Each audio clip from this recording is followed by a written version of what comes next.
For RCR Wireless News, my name is Sean Kinney, and we're here at the TC3 Innovation Summit with Skyler Ditchfield of GeoLinks. So, first off, for our viewers that might not be familiar, can you give us a little bit of an overview of the company and the different spaces that you play in? Absolutely, Sean. So we started out playing in the rural residential space and connecting people that had nothing but satellite or dial-up connectivity. Quickly evolved really into an urban marketplace product, going head-to-head with the major carriers and major providers, providing an alternative solution to buying from those major carriers for very rapid deployment for business-to-business connectivity.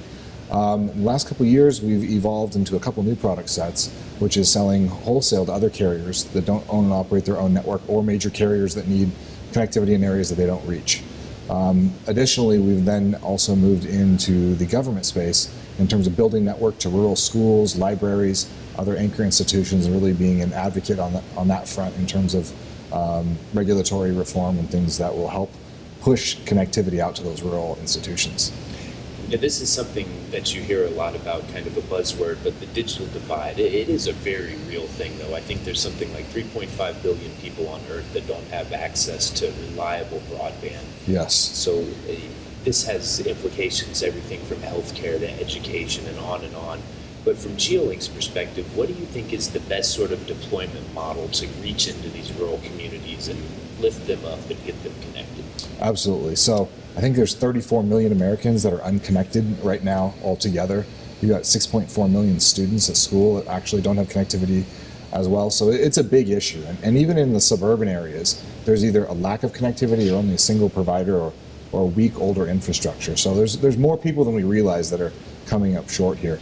I think you guys have a really interesting approach that you're trying to get some traction around in terms of making the deployment process a lot more simplistic by working through these anchor institutions and going in and doing it all at once. Can you give us a little detail on that? Yeah, so we've been working with the Schools Healthcare Library Broadband Coalition out of Washington, D.C., the CEO of California Telehealth Network and the CEO of CNIC on kind of an informal alliance right now on how we bring these different funding silos together, whether it's telehealth funds, E-rate funds, state and government funds from the FCC for rural broadband deployment, and bring it in where we can serve an entire community that's without broadband and deploy those schools, the healthcare, the other government agencies, whether it's police, fire, etc., all in one fell swoop. Right now it's done on a bid-by-bid basis with all these different funding silos, and it's not cost effective to build the network in increments like that. So we could come in and build the entire network, do it for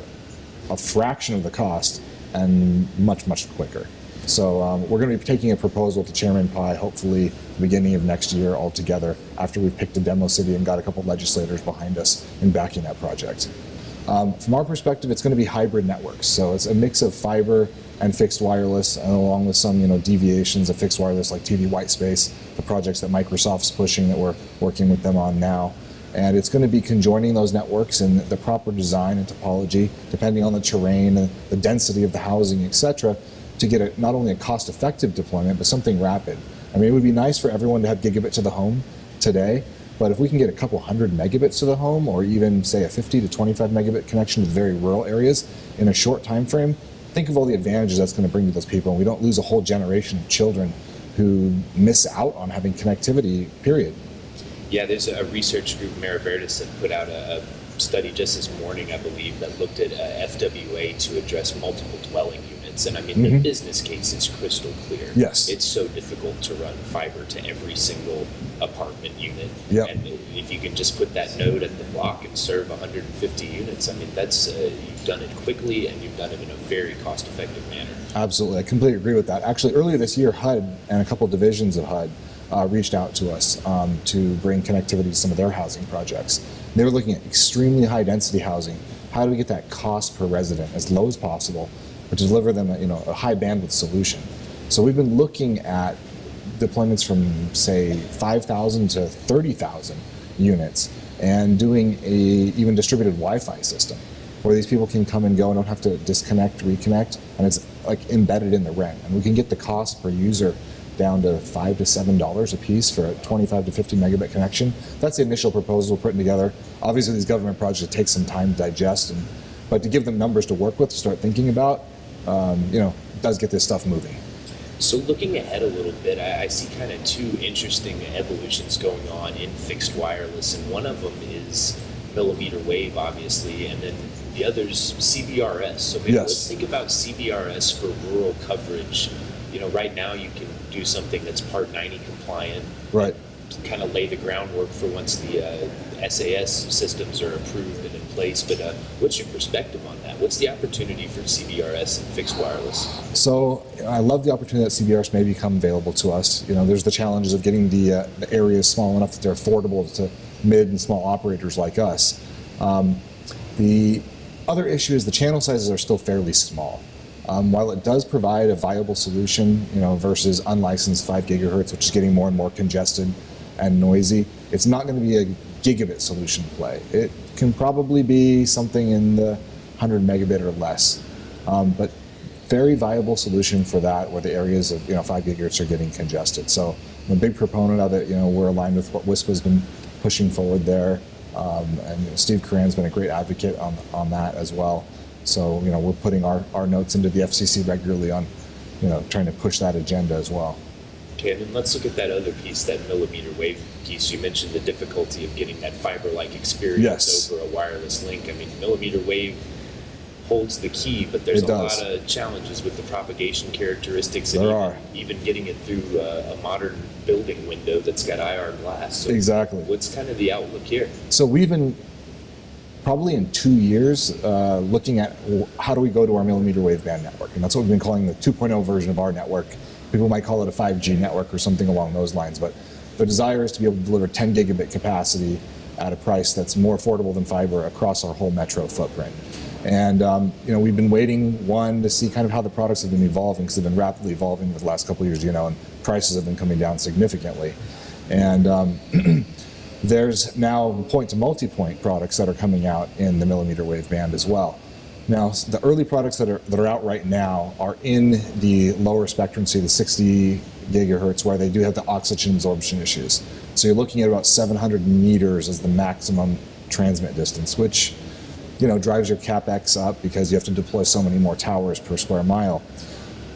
We are working with a couple companies right now, one being IgniteNet, who have been very happy with the way they're moving at these new products and the way they're approaching it, and that opening up a few of these channels 5, 6, and 7, that will allow them to get out of the oxygen absorption range, and we'll be able to see probably 1.5 miles to 2 miles of transmit on a point-to-multipoint solution that'll do millimeter wave band and multi-gigabit.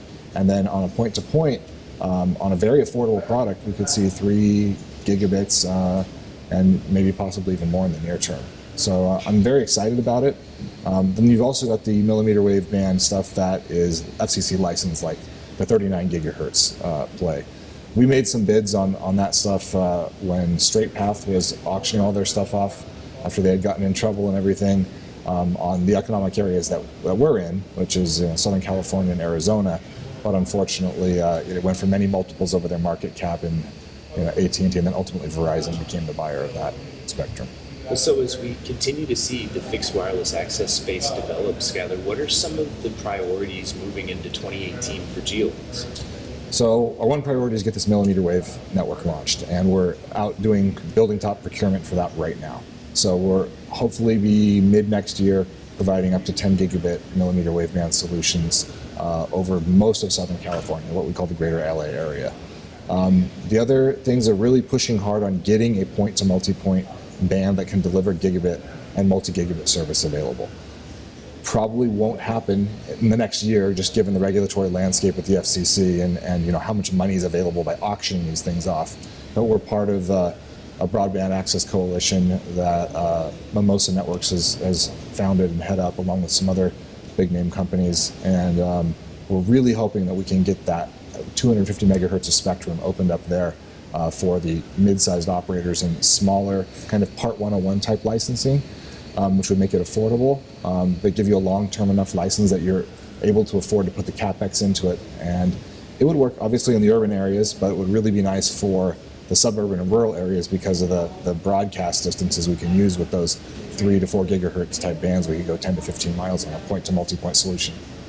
Then another emerging technology that's, I say emerging, it's been with us for a long time, but white space. I know you have a perspective on this. Microsoft's done some limited work on it. Rice University has a research group that focuses on white space. But what is the opportunity for GeoLinks in tapping into that? Sure. So we've been talking with the guys at Microsoft. We put some proposals together for them, and I really like where they want to go with this and help closing the digital divide. And their project really encompasses more than just white space. So white space is a nice add-on to what's already going on in fixed wireless. It's a little bit of a buzzword right now. I think that maybe that's why they titled it that way. But what we're looking to do is go into communities and use fixed wireless as the primary deployment with a fiber optic backbone. And then when you get to the homes that are in the surrounding areas that you can't quite reach with line of sight or fixed wireless, white space is an amazing solution. It can penetrate trees, it can go over small hills and mountains and reach those homes that would just not be cost effective to build to, and now they don't get left out. So when the home density is very low, it's a great option. So there's kind of a theme here around this digital divide. Why is this such a focal point for GeoLinks? And as I said earlier, I mean, it has such broad implications for the macroeconomic picture of the entire world. But how did this emerge as your focus? So it's interesting to me personally from a starting point is I grew up with no internet in a rural area myself. And when it first came in, it just opened my eyes to being able to research and learn things that I could at my own pace and my own speed. And I think the internet's a great equalizer. It allows us to go and learn on our own terms in our own time if other things aren't available to us. But secondarily, a couple years ago, I came across an article on, I think it was about 50 rural K-12 schools in California that didn't have internet access. And they had put a $50 million grant fund together to fund these schools. And after 2 or 3 years, no providers had stepped forward with proposals that would work for them. So I started making phone calls and reaching out to people and finally got to the group that was a part of it and said, look, we can do this. And they were skeptical at first because no big provider had stepped forward to do it. And we put together plans and had a lot of interviews and convinced them that we could do these projects. And we're now something like 30 schools down and continuing. And I realized, wow, this really needs an execution play that combines the skill sets that we have as a company to move this ahead. So we've really been, full speed ahead now on building and refining our solar-powered sites, our wind-powered sites, and making a push to design network that really fills this gap. Yeah, and it really is, it's a balancing act between making sure that you get your ARPU where it needs to be, but also it's such an important thing that needs to be done because without that access to the internet, you're never going to be able to empower the next generation of innovators that are just sitting there in a vacuum because they're not connected. Exactly right, and we've got to get it done sooner than later because every 3 or 4 years we're almost missing a generation of kids, right? They're going through high school, they're missing the opportunity, they're going through middle school, those phases where they're really reaching out, wanting to learn, and the internet's going to give them the opportunity to be the next great innovator on this or that, and especially if they're out in rural communities where there may not be a lot of jobs or other things, they also have the ability to create their own businesses or jobs from a remote place, so that gives them a huge leg up going forward too. So I think it's a fantastic thing that hopefully we can really knock out a big chunk of this rural America project in the next 5 years. It's an admirable goal, and I really appreciate you taking the time to catch us up on how you're addressing it. Absolutely, my pleasure.